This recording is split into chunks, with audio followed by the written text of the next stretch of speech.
Hi and welcome to my student database management system using SQLite developed in Java Eclipse. So let me show you guys how this works.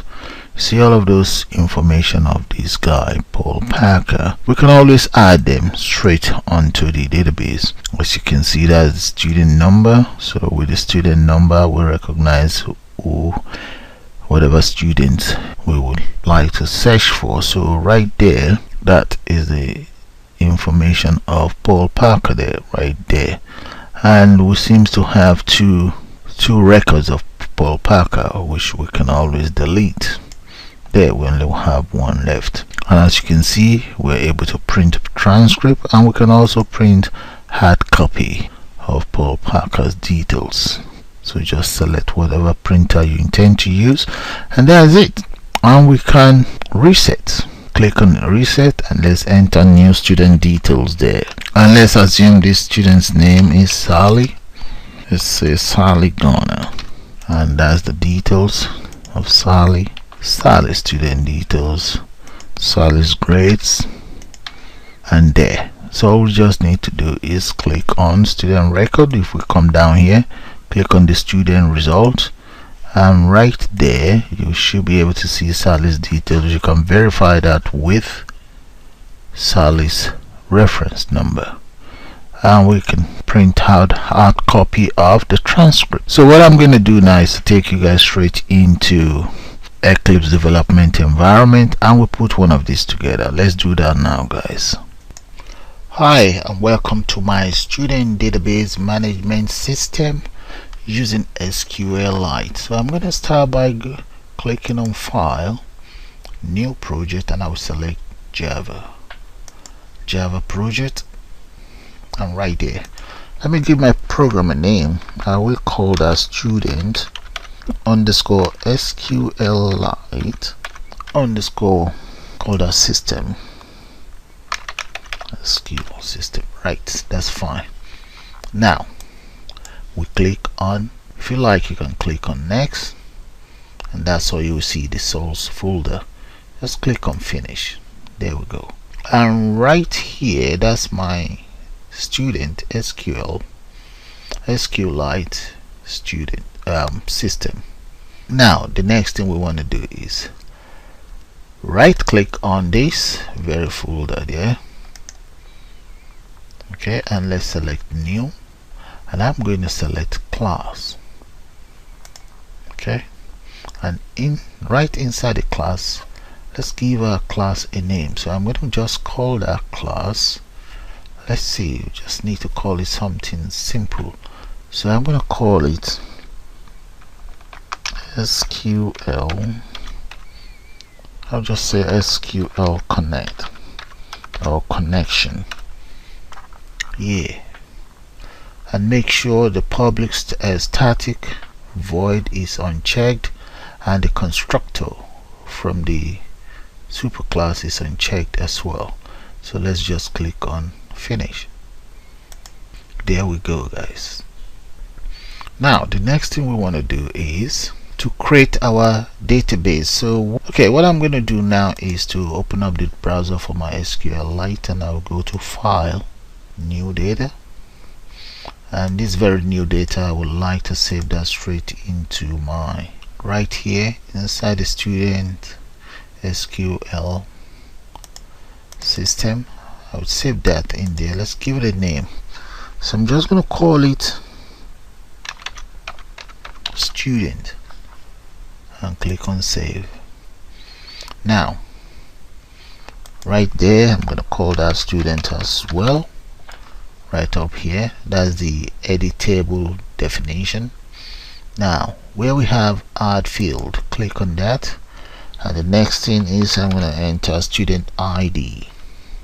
On this student ID I'm going to set that as my, let's just set it as non-primary key. Okay, that's fine. Then the next one, okay, let's click on another field, that will be course code,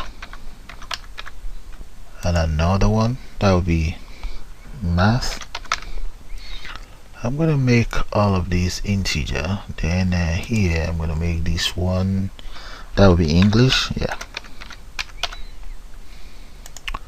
Okay, then we have, let's say, biology, and I'm just gonna speed that up and get back to you guys shortly. Right there, guys, that's my database completed. So all of the subjects are all integer.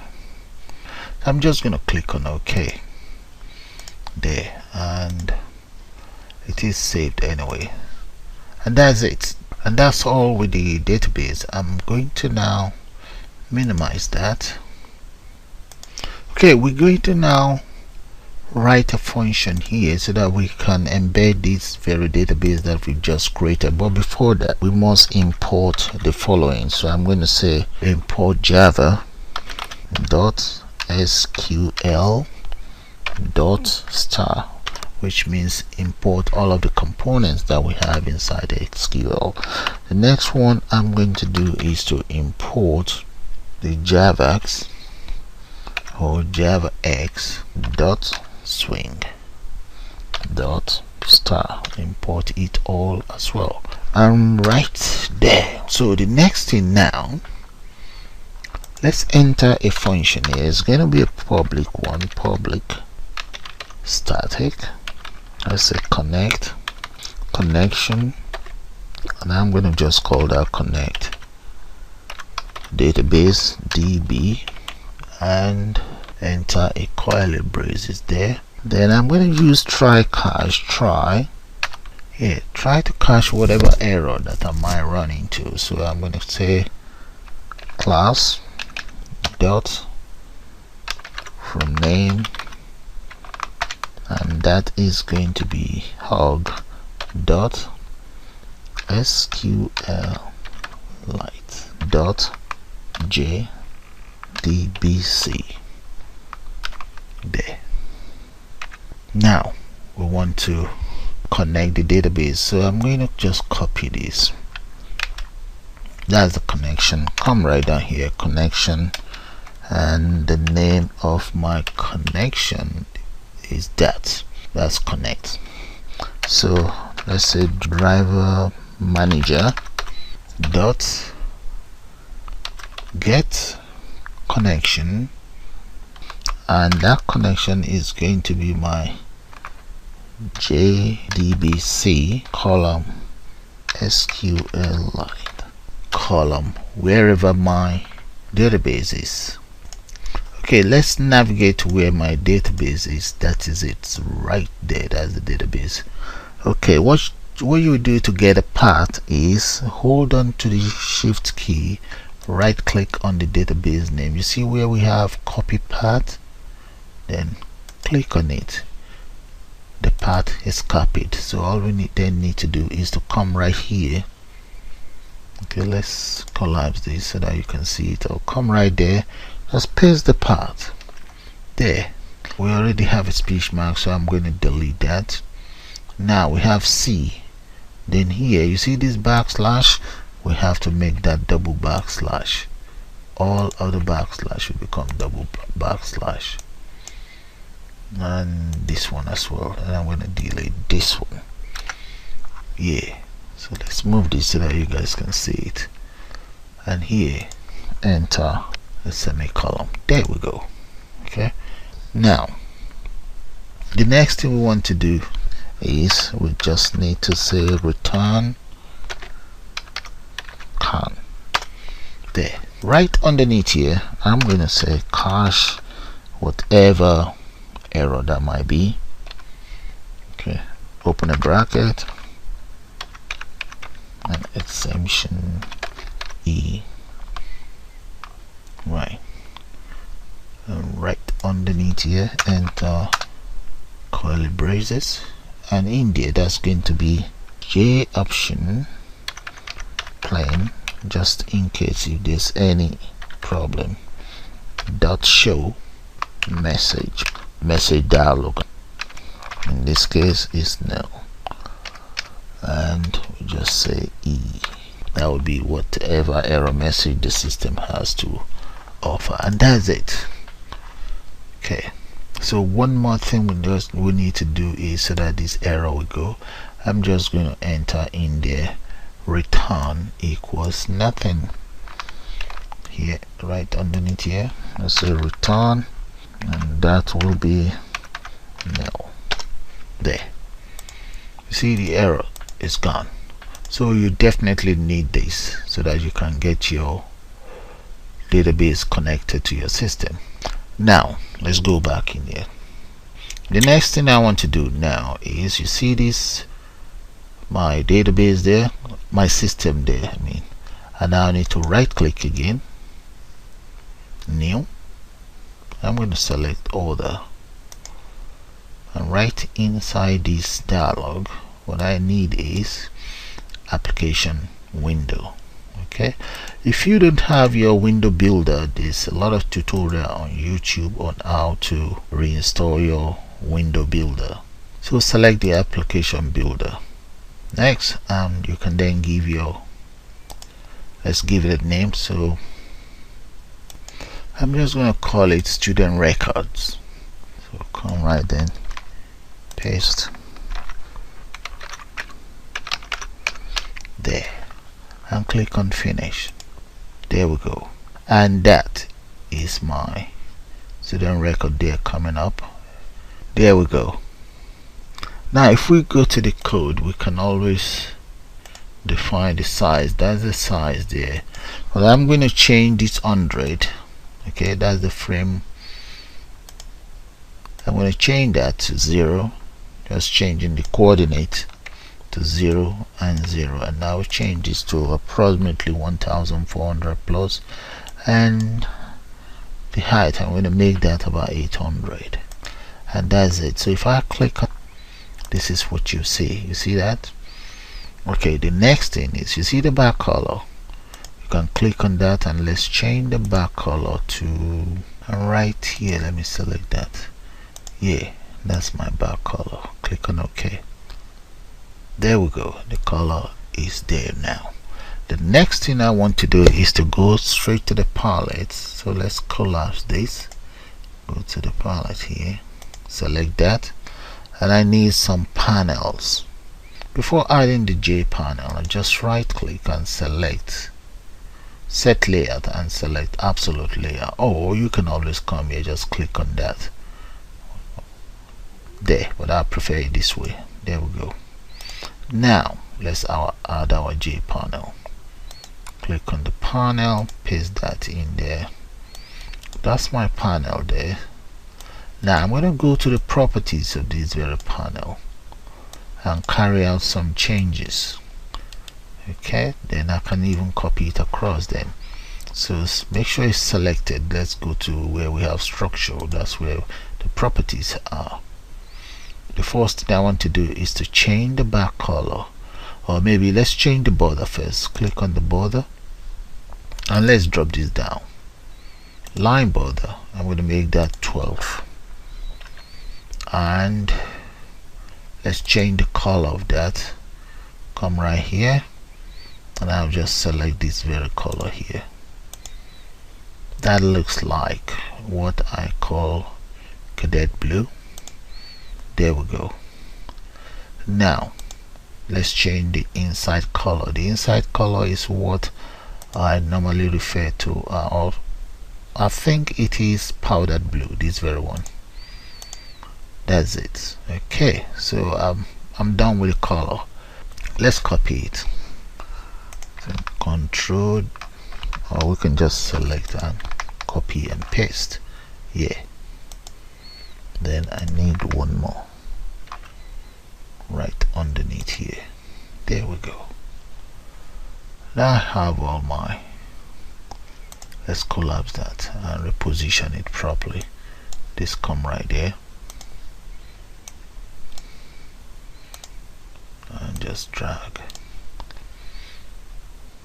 Okay, back to the palette. I need labels and text field. Where are the labels?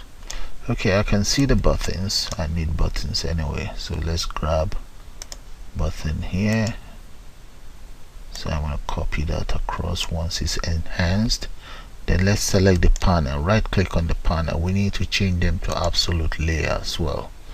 So let's come to the other panel here, right click, select set layer, absolute layer, so that we can move the component how we want. There we go.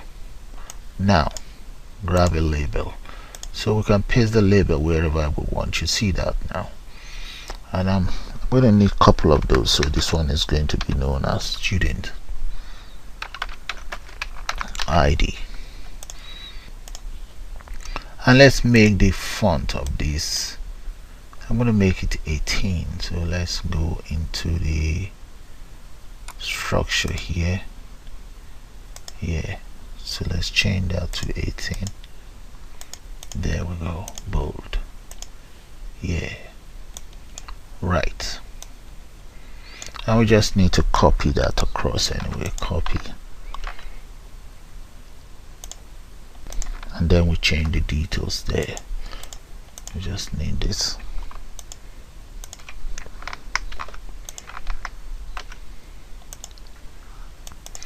I'm gonna need 8, so let's delete this one and just select it all. I need another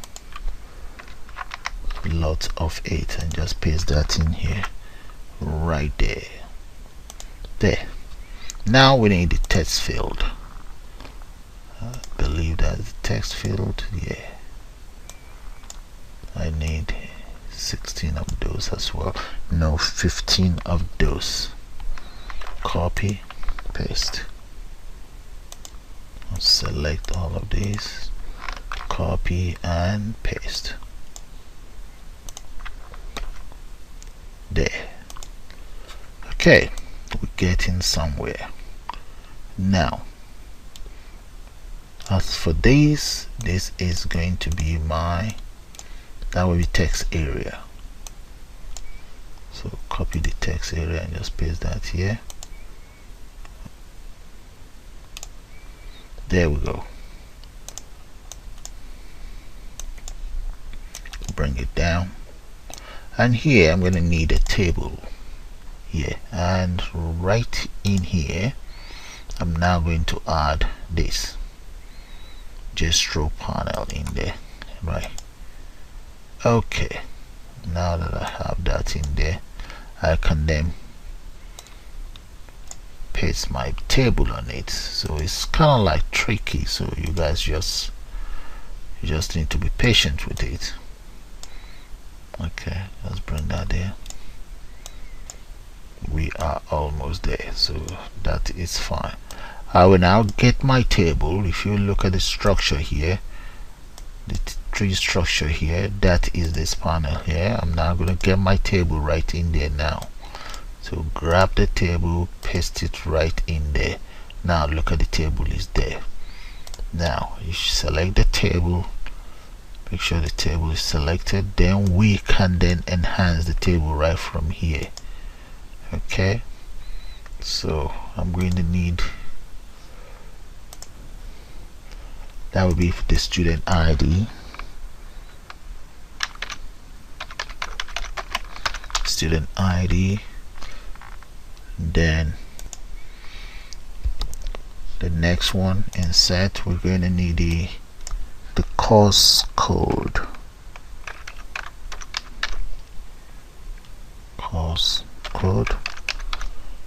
right. So let's move the course code to the right. Then we need all of the subjects, 8 in total.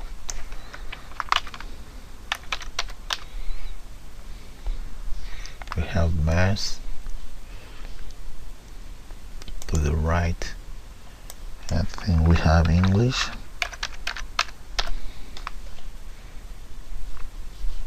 Add another one.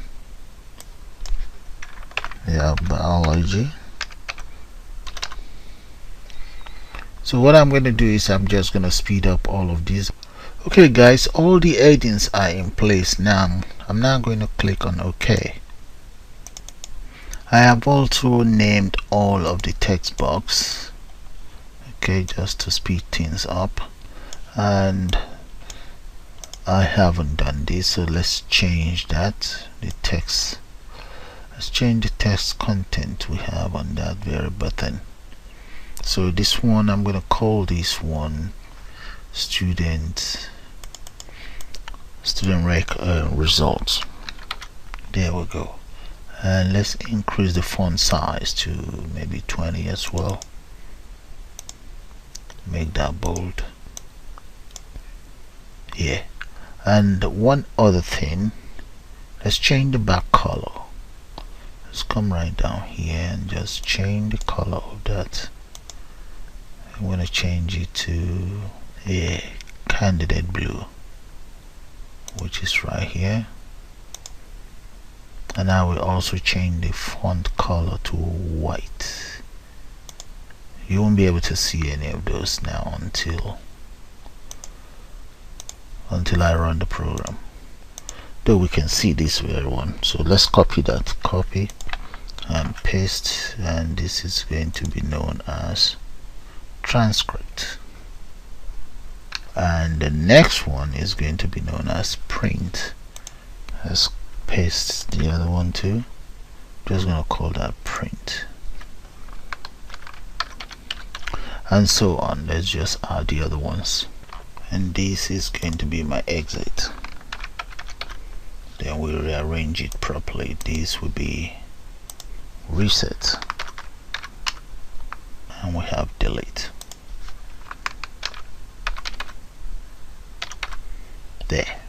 Alright, I've finished now. I finished adding all of the buttons, so let's have a look and see how the system works. So I'm going to click on run. So make sure you select both, because we are going to be compiling and running the window application itself, or the frame, and the database connection. So I'm just going to click on OK. There we go. It's running, it's working the way I want. That is fine. Okay guys, although it's running, but there's something that we need to do. So let me come in here. We need to add some jar files. So if I come in here, okay, right here, we're supposed to add a jar file in here. So right click on that, and you see where we have build path. I'm going to select configure build path, and I will then click on add jar. I have some of my jar files in here that I've used before, so I'm going to copy those. There they are, and click on OK. And what will happen is the system will then create, that's it, reference library for me. That's it right there. So if you don't have a jar file, there's going to be a link to the website where you can download and add a jar file to your system. There will be a link on the description for this very project. Okay, now that the jar file is attached, I'm going to try out this database to make sure it's working as expected, or to make sure it's connected. So first of all, I'm going to copy this, see the message box, and I'll paste it right here, and let's enter a message there. So enter a quote, and I'll just make up a message. Let's say database connected. There. Well, it's not finished yet. The other thing I then need to do is I'm going to copy this. See those two imported libraries? I'll come right in here inside my form there and just paste it right underneath here. Okay, now you see right where I have my public class student records. In fact, all of these were generated by the system anyway. Okay, those variables for all of the textbooks and so on. So right underneath there, I'm going to declare as follows: connect. Let's say connection is connect equals nothing there. Okay, now I will now go into the constructor for this very system. There it is. Let me show it to you guys. Let's look for the constructor for this very system. So let's go inside the code. Where is the constructor? Right there, look at it, where we have public student record. That's the constructor. So if you notice, it's the same name with my class here.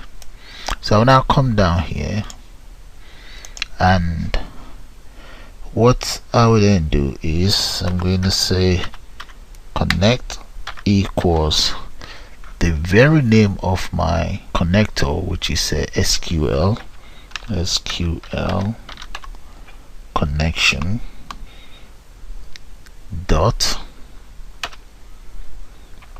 connect db.